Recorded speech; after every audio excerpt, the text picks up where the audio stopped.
Hey, my name is Ivy Starnes, and I'm a gaited horse trainer in Fort Worth, Texas. Welcome to 2024. Today we're going to be talking about why your horse doesn't gait anymore, or why they didn't seem to be gaiting when you got them. This, unfortunately, there's no easy answer. There are many different things that could be causing your horse who maybe once gaited and now isn't, or never really gaited. There's a lot of factors that can go into that. And we want to dive into that because it's a common question, like, why isn't my horse smooth? One of the biggest things you have to understand is that while gaited horses, any of the different breeds, are genetically bred to gait, they do not always actually gait on their own. This can be from a variety of factors such as training, or even just the bloodlines and conformation of each individual horse, no matter what the breed. So, what many of the breeds claim that their horses gait naturally, they claim this, but among the different breeds, there are horses that are smoother and not smooth, and those that are more naturally gaited and less naturally gaited. And so if you go to a breeder and they tell you, oh no, these ones will just gait perfectly, they're not always telling you the truth. Unfortunately, that's just the case. But that's not always the problem, right? The horse could have been gaiting really well when you got it from the breeder, from the day they were born, and then all of a sudden, or gradually, they're not gaiting well at all. And so that's always the trick. Which is it? How do you tell what it is? Thank you guys so much for watching. Please comment below if you have any questions. Let's talk about some of the things. The most common thing I think that comes up when the horse isn't gaiting is you have to recognize, was your horse gaiting well in the first place?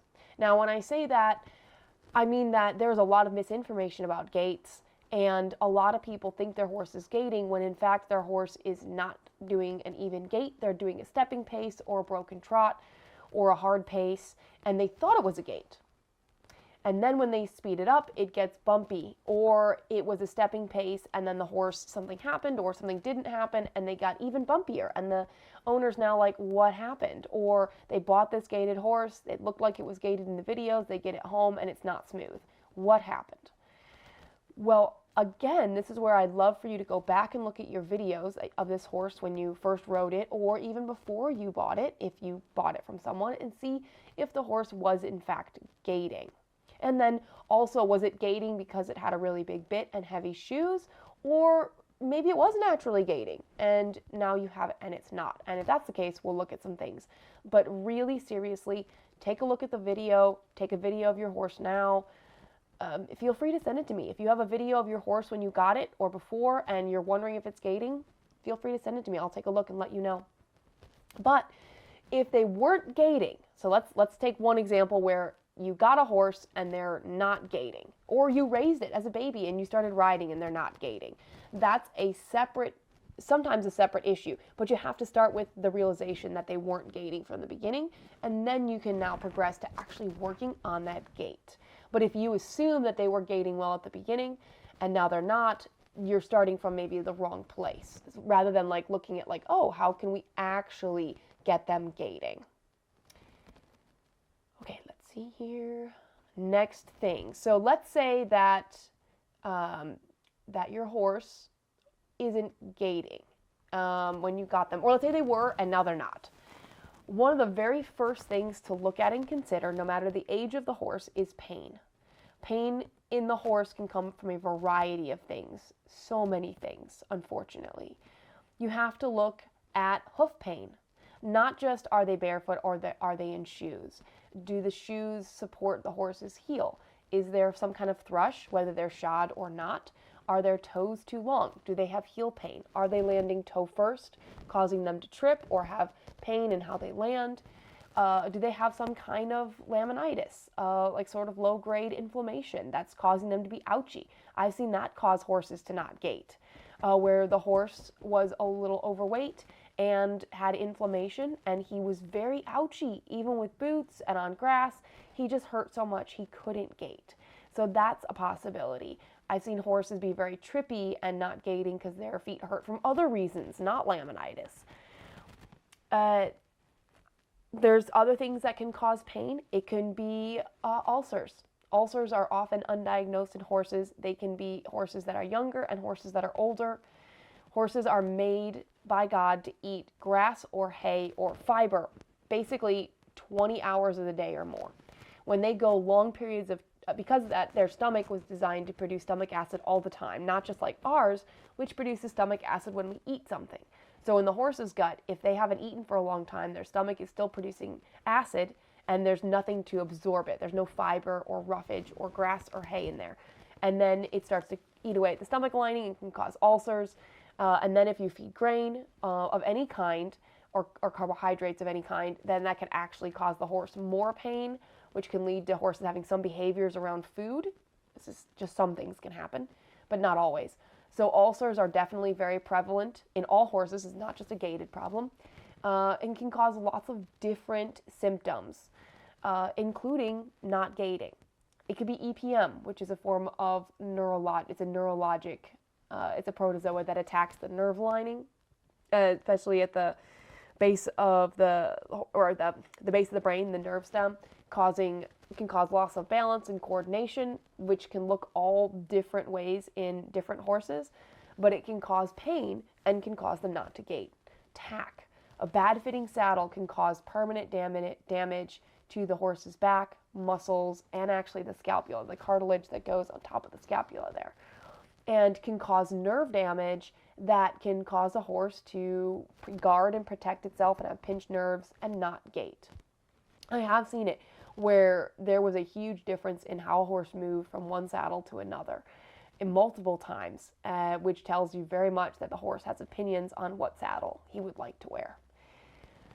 Pain can be from so many different things. It can be in their body. It can just be that they need some body work, something that can be adjusted quickly and fixed. I had a horse come to a clinic. The owner was knowledgeable about gaited horses. She said, "This is a horse that gaits all the time. He's gaited his whole life, and now he's not. Ivy, do you think you could help him?"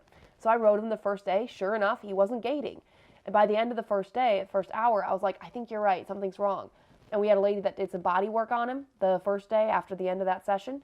And the next day, you know what he did? He gaited. He was back. No problem whatsoever. He needed a little adjustment, and he went back to gaiting. Those are the happy stories. Those are the ones that you want. I had another case where I was asked to go do a lesson on a horse north of Fort Worth.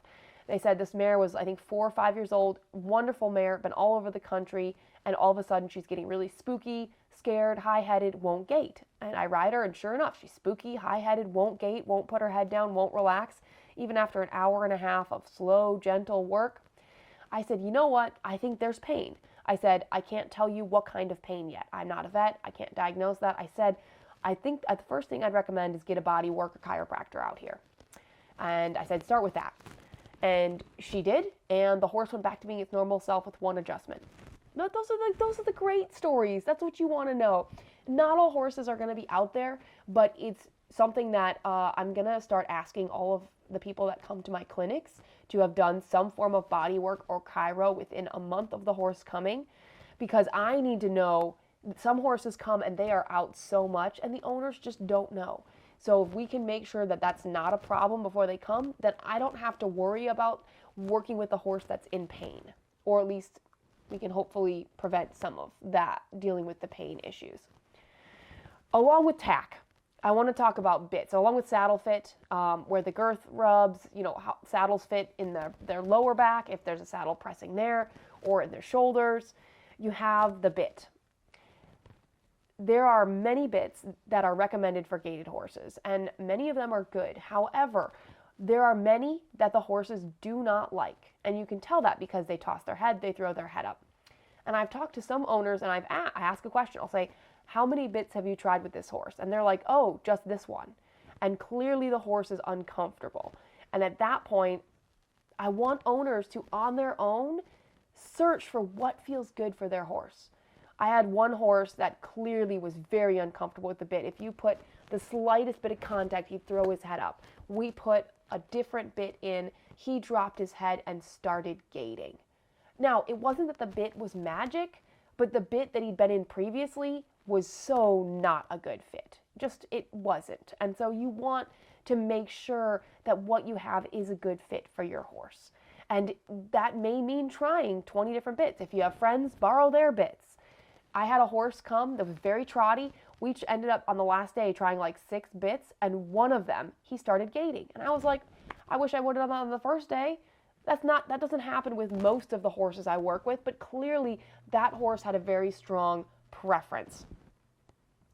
So Nancy has a quick question. She just joined, so she might have missed it. She says, my Missouri Foxtrotter came to me in August out of condition, pacey, hollow-backed. After some months of rewarding head down in the trot, he began 2 months ago to offer foxtrot, then started gaiting like a rock star. Yay!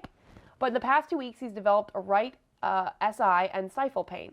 Lyme and EPM are ruled out, saddle fit checked, waiting for the ortho vet to visit, but primary vet said body conditioning at walk only, not lateral work for 2 months, chiropractor to come, and ortho vetting is completed. So, Nancy, I'm so glad you did all of that work and got your horse gaiting. Good job. The pain, I can't tell you where it's coming from necessarily. Also, the other thing to check, I'm sure you have, but make sure saddle fit, because if he is muscling up, it's going to be super important that that saddle changes with him to adjust to his new muscling. You probably have checked on that because you've done all the other stuff, so that's great. Walking, yes, I don't disagree with that. Don't do a lot of turning and cantering because that specifically puts strain on the SI joint. I don't know that gaiting, I need to do more work on this, so I'm not a vet. I don't know that gaiting would necessarily put pain on the SI joint, but you may want to talk about that. Not lateral work, that might be correct about the SI joint. Definitely keep researching. See if you find anything. I'd love to know what you find that might have gone to that. And also, you don't say how old your Missouri Foxtrotter is, so I'd love to know that. But excellent job for conditioning your horse, because that's where we're moving to next. So that's a good segue. So along with tack, and I say tack, I mean saddle fit. You can have bad muscling from bad saddle fit. You have not conditioned or not muscled up enough to be able to do a gait. The gait is a movement that requires the horse to be strong in the correct ways.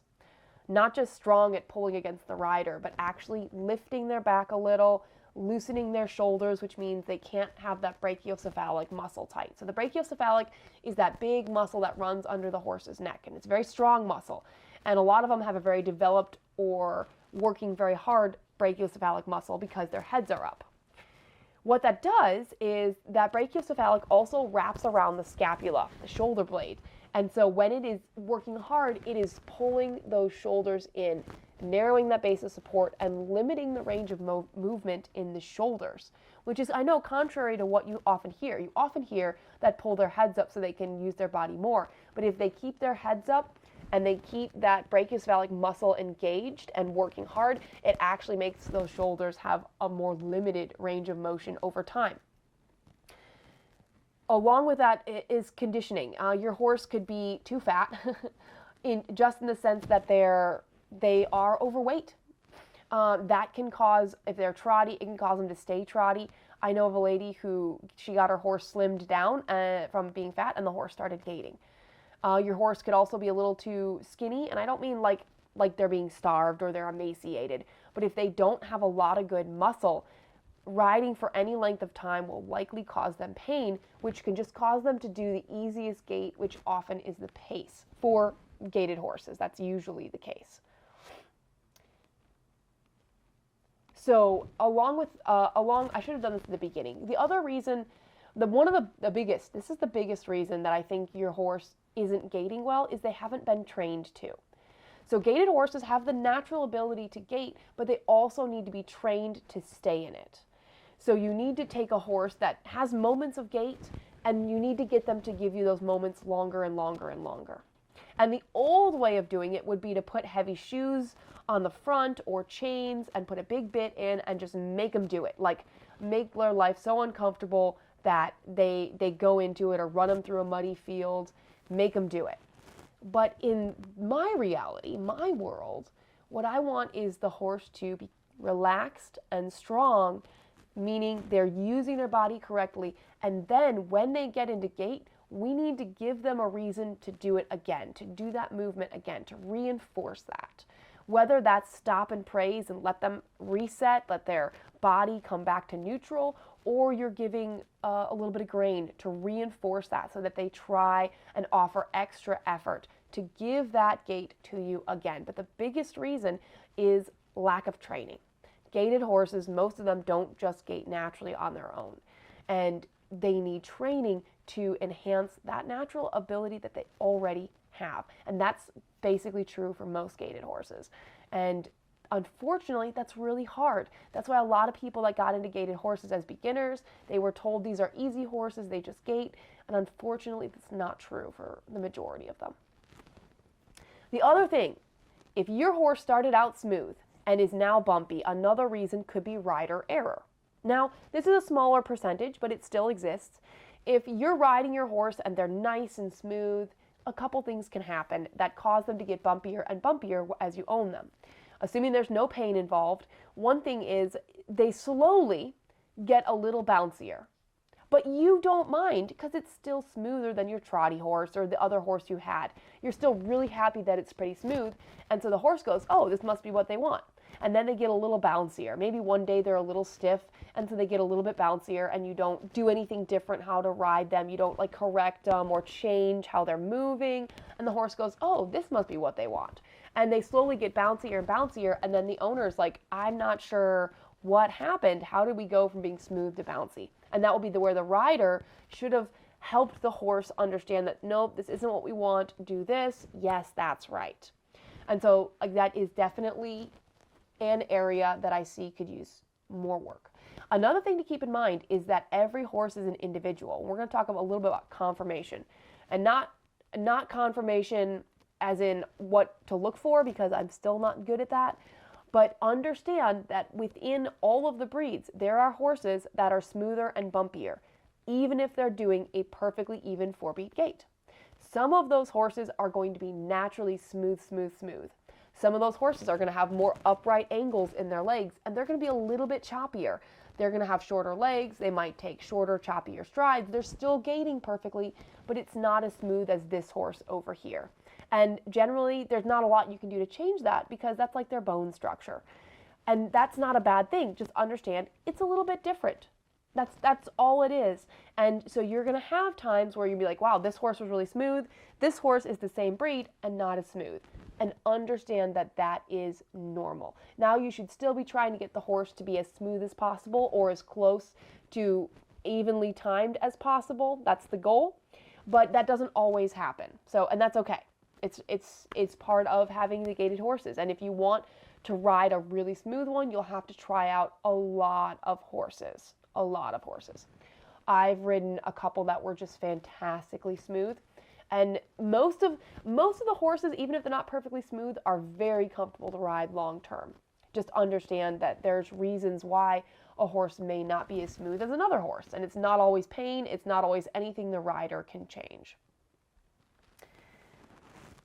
Okay, I think I covered all the reasons that the horses could be having trouble gaiting. The biggest one of the biggest, most common is pain. The most common is not trained to gait. They've always been ridden, but were never actually asked and trained to hold a smooth gait, which is what I am usually teaching. If you're interested in learning more about the gaits, I have a private training group. I just put up a webinar, a live video that went through with all the slow motion video, all the different gaits that we have. So you can see a few examples here. Just a little bit of the video footage we went through to show all the different gaits. So if you're interested in seeing the explanation for all of these different movements, then you can sign up for the private training group and get access to that. It's only available on the private training group, and we just did that webinar the other day, and it went really well. Thank you guys so much for watching. I don't think there's any other questions. If you do have questions, please comment below. I will try to get to those. We have more live videos coming up this week. The next one will be on Wednesday, and we will be talking about my favorite books of 2023. To be fair, a couple of these I read in 2022, but I didn't do this video, so I'm going to combine a few of my favorite books from 2023. And so that'll be a short video just to give people some book reading or listening recommendations. Thank you guys so much for watching, and stay warm this very cold week. You got this.